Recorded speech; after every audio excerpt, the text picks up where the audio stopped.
സുജാത, മലയാളത്തിലെ പ്രധാനപ്പെട്ട സംഗീത സംവിധായകന്മാർ ഞാൻ നേരത്തെ പറഞ്ഞതുപോലെ സുജാതയുടെ ശബ്ദത്തിന് വേണ്ടി ക്യൂ നിന്നു. നിന്നിട്ടില്ല. ഒരുപാട് പേര് സുജാത പാടിയാൽ നന്നായിരിക്കുമെന്ന് ചിന്തിച്ചു. കുറച്ച് അതിഭാവത്വം കലർത്താമെന്ന കാരണം വെച്ചാൽ സ്ത്രീകളെയൊക്കെ ഒന്ന് കുറച്ച് പൊക്കുന്നത് നല്ലതാണെന്ന് ചില ഒരു കാര്യമില്ല. വളരെ ഗ്രൗണ്ടഡ്. എനിക്ക് അറിയാം എന്താണ് സത്യം എന്ന്. ചില വാക്കുകൾ ഞാൻ ഇൻവെർട്ടർ കോമ ഉപയോഗിക്കും, പക്ഷെ സംസാരിക്കുമ്പോൾ അത് കാണിക്കാൻ പറ്റില്ല ഇൻവെർട്ടറിലും. അല്ല എങ്കിൽ പോലും ഇപ്പോൾ ജോൺസൺ മാഷയുടെ ഈ പുഴയും കടന്നു വളരെ ശ്രദ്ധേയമായിട്ടുള്ള പാട്ടുകൾ. അതിൽ ഞാൻ ഇപ്പം ചിത്രം പറഞ്ഞു വൈഡൂര്യ കമ്മലണി, അത് ഞങ്ങൾ ചേർന്ന് പാടിയൊരു പാട്ടാണ്. അതിലൊരു സോളോ ഞാൻ ആദ്യമായിട്ട് ജോൺ ചേട്ടൻ്റെ പാടി.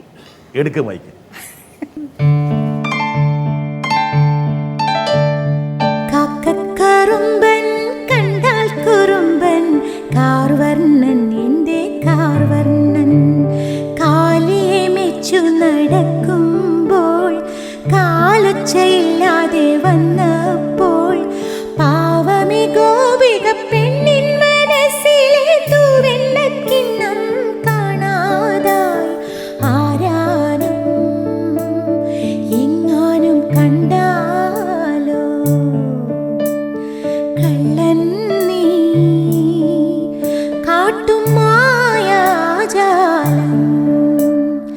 കാക്കക്കറുമ്പൻ കണ്ടാൽ കുറുമ്പൻ കാർവർണ്ണൻ എൻ്റെ കാർവർണ്ണൻ കാർവർണ്ണൻ എൻ്റെ കാർവർണ്ണൻ.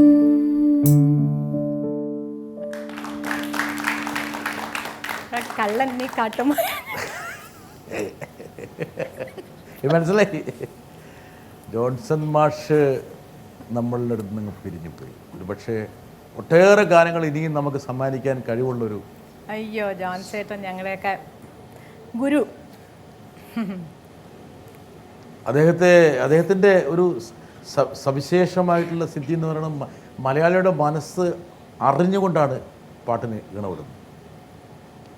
അദ്ദേഹത്തിൻ്റെ എല്ലാ ഒട്ടുമിക്കവാറും പാട്ടുകൾ ഇപ്പോഴും ആ പാട്ടുകളെ മാറ്റി നിർത്തിക്കൊണ്ട് നമ്മുടെ സിനിമാ പാട്ടുകളെ അവലോകനം ചെയ്യാൻ പറ്റില്ല. അതെ, ജോൺ ചേട്ടൻ്റെ സിമ്പിൾ മലയാളിത്വം പൊതിഞ്ഞ് നിൽക്കുന്ന പാട്ടാണ്. അതിൻ്റെ വിഷ്വലൈസേഷൻ കൂടെ വരുമ്പോഴേക്കും ഉണ്ടല്ലോ, ഭയങ്കര സ്ട്രേറ്റ് ടു ഹാർട്ടാണ് അത്. സ്ട്രേറ്റ് ഹാർട്ടാണ്. And as a person also John ചേട്ടൻ സച്ച് എ നൈസ് പേഴ്സൺ. കാരണം നമ്മുടെ കൈരളി തന്നെ ജോൺ ചേട്ടൻ്റെ കൂടെ ഞങ്ങൾക്ക് ജഡ്ജിങ്ങിന് ഇരിക്കാൻ ഉള്ള ഭാഗ്യം വന്നിട്ടുണ്ട്. അപ്പോഴാണ് ജോൺ ചേട്ടനായിട്ട് കുറേ കൂടുതൽ അടുക്കാൻ പറ്റിയിട്ടുണ്ട്. എന്താ ജോൺ ചേട്ടൻ്റെ വെളിയിലൊന്നും ഉള്ളിലൊന്നും അങ്ങനെയല്ല. ഉള്ളത് മോശമാണെങ്കിൽ മോശം വളരെ ക്ലിയർ ആയിട്ട് തന്നെ പറയും. അത്രയും ഭയങ്കര നല്ലൊരു പേഴ്സണാലിറ്റി ആയിരുന്നു. ഒരുപാട് മൂഡ്സിൻ്റെ ഒക്കെ ആളാണ്. പക്ഷേ എങ്കിൽ പോലും ഈ സംഗീതത്തോട് പുള്ളിക്കൊരു വലിയൊരു ഭ്രമമാണ്. മൂപ്പർ പാടും ഗിത്താറും എല്ലാം കൂടെ ആകെ കൂടി അല്ലേ.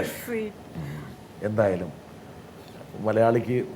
മലയാള സംഗീതത്തിന് പറ്റിയൊരു ഏറ്റവും വലിയൊരു നഷ്ടമെന്ന് പറയാവുന്നൊരു സംഭവമാണ് ജോൺസൺ മാഷ്.